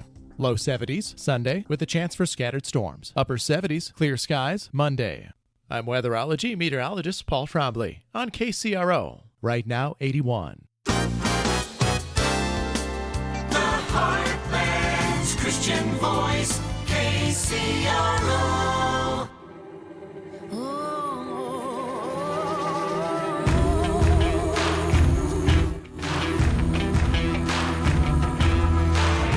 Friday the 13th. Are you spooked? Are you superstitious? And where did Friday the 13th came from? Did it come from that movie with the guy with the mask? No. It comes from the days over in England when witches were actually being burned. And they would burn them on Friday the 13th. And so that's why that day got this history or whatever it is, that it's a bad day. Because if you're a witch, you'll be burned on Friday the 13th. So there you go. Now we just learned where that silly little Friday the 13th came from. Hey, I want to read you something. We were just talking about baby formula a minute ago here, Craig. Yeah. Newsweek, they just broke this story. Moms will run out of baby formula in 3 weeks. It is nowhere to be found. And then there's a report on it, and I'll see if I can play it for you. Oh, well, it's only got words, so I'll have to read it for you. Some mothers in Pennsylvania said that they will soon run out of baby formula as they continue to struggle to feed their babies amid a nationwide shortage. Deanna Tomaselli from Ross Township said that in the last week, the formula that her 11-month-old daughter eats is nowhere to be found. Pittsburgh's National Public Radio station reported that I have enough for probably a month or so, but I don't know what's going to happen after that. Aaron Arnold, a mother of a 6-month-old in L.A. County, is experiencing a similar problem. I don't know what's going to happen after we run out of baby formula. All right. Am I wearing my tinfoil hat when I say this? So we can blame everything right now. We could blame on COVID, right? And we do. Everything's blamed on COVID. Churches' attendance is down. There's no cars on the parking lot. Chicken wings went up by 40%. Oh, yeah, it's crazy. All food's going up. Gasoline, and we'll get to gas in a minute. So are the people who's, and this is kind of a rotten thing to think of, but are people who produce baby formula holding it back so when they reintroduce it, they can get 20, 30% more because people are just thankful they have it? I mean, how did we run short of toilet paper when COVID-19 came out? It had nothing to do with toilet paper or going to the bathroom. But yet we had empty shelf after empty shelf on Hy-Vees, Bakers, Walmarts, Target. It didn't matter. We were running out of toilet paper. I was actually thinking about toilet paper when you were talking about the baby formula. Now, the toilet paper is an inconvenience. You know, we could figure out how to take care of that if we didn't have any. But the baby formula thing is like absolutely critical. I mean, here you're talking about the lives of like children who can't help themselves. And we're a first world country. Like, there's no way that this should be happening. So why is it? I mean, and here's why I ask that. I think it's partially our responsibility of people who follow Jesus, Christians, that when we have a platform like on the radio or in the pulpit or whatever, I think, I hope this is correct because I'm not trying to be overzealous over what we do, but we do have people expect us to have answers or at least comfort if there are no answers. Yeah. But what do you say to a mom who's got a 9-month-old little girl that she knows in 3 weeks she's not going to be able to feed? And I asked my daughter the other day, apparently you can't, as a woman, once you shut those down, you can't just kick them in again. It's not just like a flip of a switch. No. What do you do? That is so challenging. And this has come on so fast. So 7 days ago, this was not a story. Right. What, all of a sudden? Oh, shoot. The back storeroom's empty, they said at Walmart. Mm-hmm. Oh, all right. So, very similar thing. Gas prices. Now, where were you in 1978, 79? 1979, I would have lived in Lorenz, Iowa. I would have been 9 years old. Okay. Was that on a farm? Yeah. Okay. You remember the farm crisis? Oh, gosh, yeah. Of the late 70s, early 80s? Yes, I remember the farm crisis. You know, all of a sudden, Jimmy Carter gets in office, and the price of gasoline goes up. Oh, the interest rate was like 21, 22%. Yeah, it was crazy. I mean, farmers were going bankrupt left and right. Oh, my first SBA loan was during this time, and I lost a very healthy business because I couldn't afford the interest. No, not at 20%. There's no way. Homes right now are 5.5% the rate. Do you know that almost triples the interest that somebody's paying on the same house they would have bought 12 months ago? Yeah, and then but then if you would go back like historically, I mean, when we bought our house here in Omaha in 2005, it was 7.5%. Yeah, and that's like we think that's crazy today, but then you go back to the late 70s. Oh yeah, there you're talking double digits. And well, it was credit card type of interest. Exactly. Yep. All right, gas prices are affecting us all, and I think the easiest thing for us to say, or I'll just speak for me to say. First of all, I mean this, but second of all, I think given the platform that people like Craig and I have, I think there's a responsibility that comes with this platform. I don't think, and I don't know about you. I mean, I kind of do know you. You're a humble man. There are some people that would take advantage of a pedestal like this, or a podium, or a radio station, or whatever. It's just not me. And so I feel part of my responsibility in this ministry is to comfort people. And the only thing I can say about baby formula, the only thing I can say about gas prices, pray. Because I don't know how else except go buy a moped or a bicycle. Go talk to your boss that you're going to be a half hour late every day because you're going to have to go get a moped so you can take the kid to daycare in a little basket with no formula and then get into work. You know, it kind of makes the super highways of West Dodge Street kind of seem insignificant today because no matter how far or how easy we go from our home 18 miles from downtown, it costs us $7 to get downtown. Yeah, and here it becomes then a pastoral issue. For example, like with the gas prices, you know, we can say get a moped, we can say, you know, tell a commuter, whatever. My church is like 1.5 miles from my house. I mean, I could technically drive 3 miles a day and stretch out that gas tank. But, you know, we had a sand volleyball court, or 2 of them built at our church property. So I was talking to the young man that did the grading for us, 24-year-old guy, lives in Council Bluffs, just a hard worker. I mean, he showed up at 6 o'clock. He stayed until 6 o'clock. He worked his tail off. And I was out there talking to him one day, and this was even like probably about a month ago before the prices really got exacerbated. Yeah. He's spending $500 a week on gasoline between like his diesel truck that he needs to haul the Bobcat and then the Bobcat itself that he's running, you know, 7-8 hours a day. Yeah. So that is like, that becomes then a pastoral issue. Like this guy only, you know, he charges a certain amount. Now all of a sudden, like he's spending all this money on gas that he would have been spending probably a third of that, you know, a year or two ago. And because so now all of a sudden there's fear in his life. Yep. There's frustration. Yep. And I think even like my associate pastor, she's coming back from maternity leave on Monday.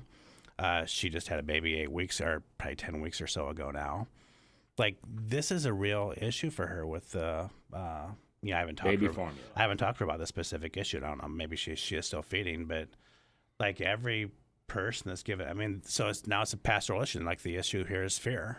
You know, will my child be able to get the nutrition that my child needs? It's just crazy.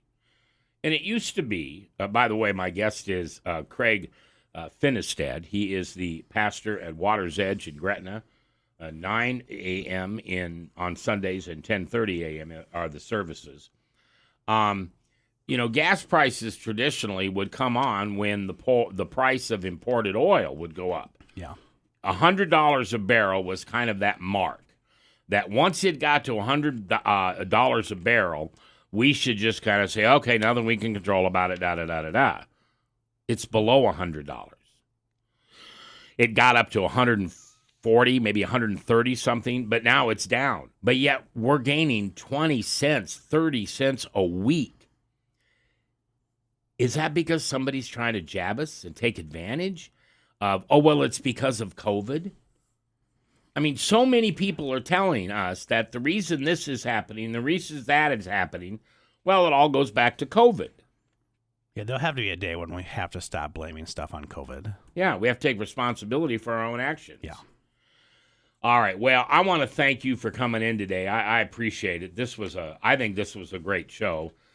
We talked a little bit about, if you didn't join us in the beginning of the program, we talked about being offended and why there are words that cause us to be offended, which I hope you don't get mad at me for saying this, but being offended is just a way to manipulate people. I'm sorry, if you think about it, it's true. Well, I'm offended.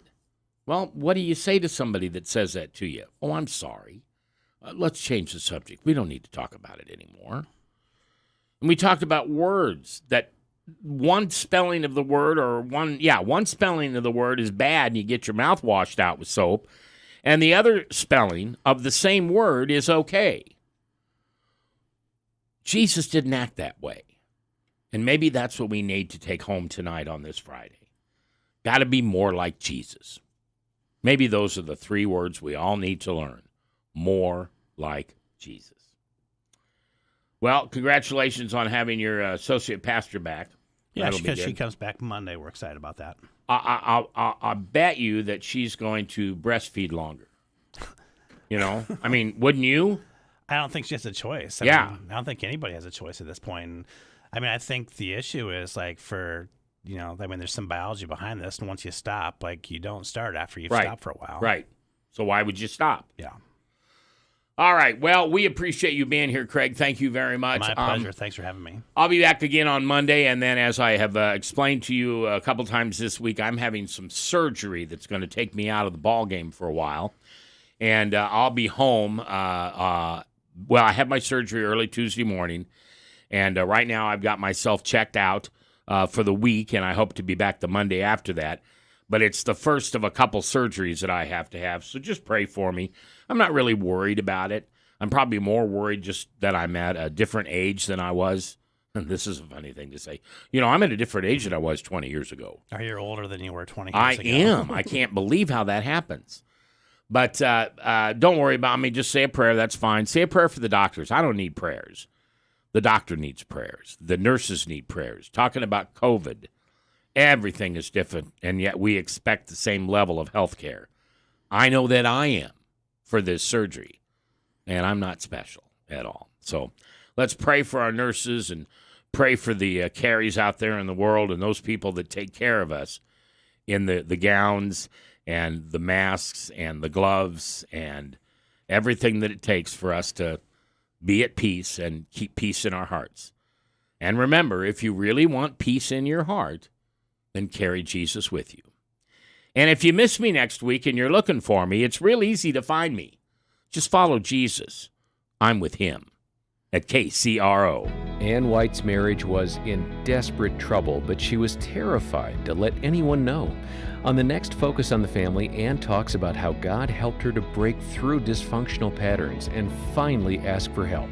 A courageous story about a marriage that was wonderfully restored. Next time on Focus on the Family with Jim Daly. Focus on the Family, weekdays at 7:30 a.m. and 12:30 p.m. on KCRO, 660 a.m. in Omaha and 106.7 FM in Lincoln. Let's tackle electronic waste together. Cross Electronic Recycling takes anything with a cord, battery, or a motor and guarantees secure data destruction, proper handling, and disposal so your intellectual data is never compromised. Items are dismantled, sorted, and separated, and when possible, refurbished and repaired, helping the less fortunate through Cross Training Center. Let's tackle electronic waste together with secure data destruction at Cross Electronic Recycling. Find us at crossrecycling.com. That's crossrecycling.com. Hey, this is Mac from Talk of the Heartland, and I want to tell you thanks for listening. I love this job, and I couldn't do it without you. And there's many ways to listen to us. You have Facebook. You have KCRO.com. Plus, you've got our, if I may say, world-famous app on your phone that you can hear us anytime, fully digital. And don't forget smart speakers like Alexa or Google. We just want you to listen. And no matter where you are when you're listening, at home, at work, or in the car, remember to write it down. We are AM 660 and 106.7 KCRO. And we want to hear what you think about what we do.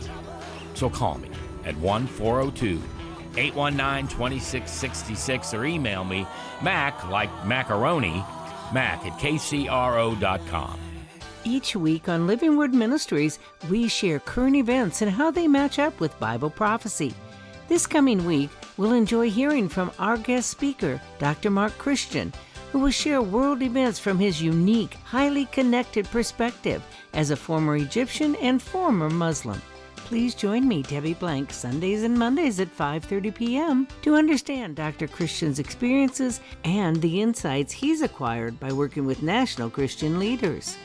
KCRO.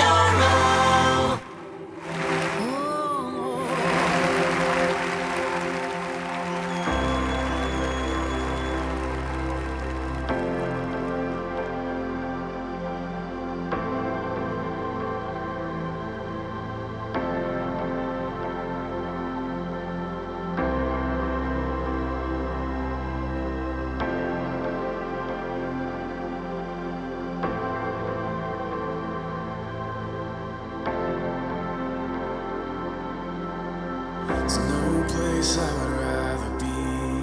There's no place I would rather be. There's no place I would rather be than here in your love, here in your love. There's no place I would rather be. There's no place I would rather be than here in your love, here in your love.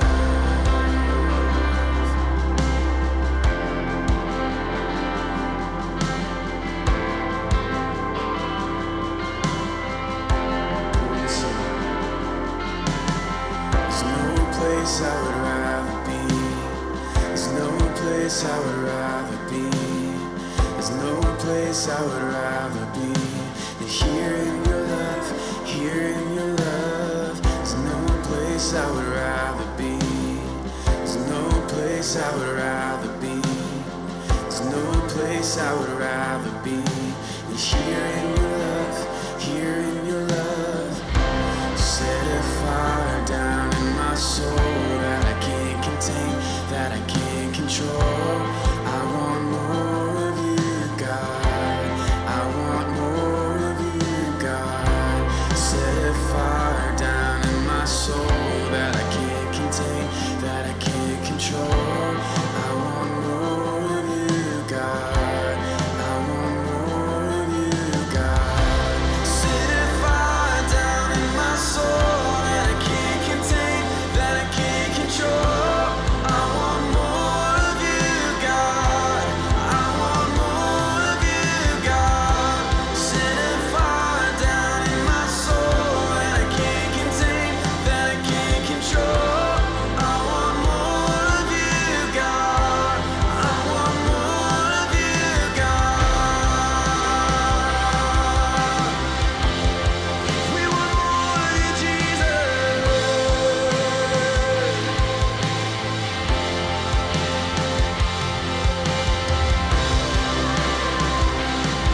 Set a fire in my heart.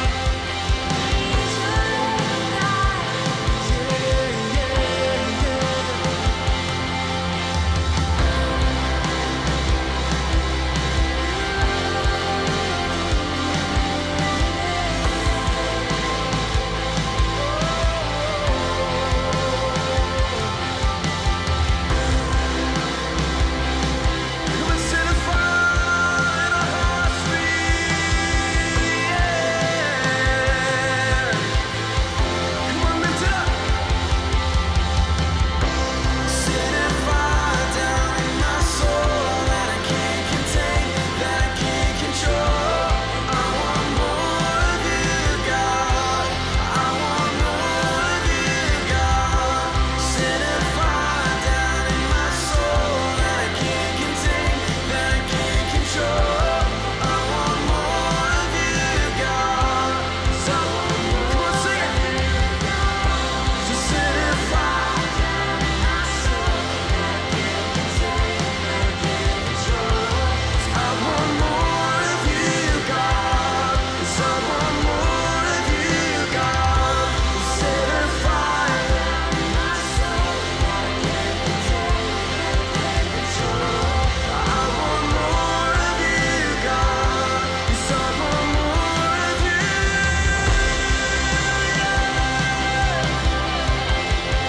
We want more of you, Jesus.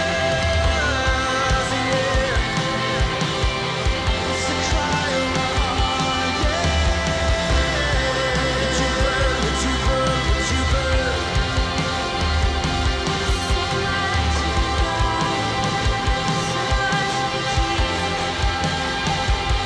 Let me sing. So set a fire down in my soul that I can't contain, that I can't control. I want more of you, God. Sing it again, come on. Set a fire.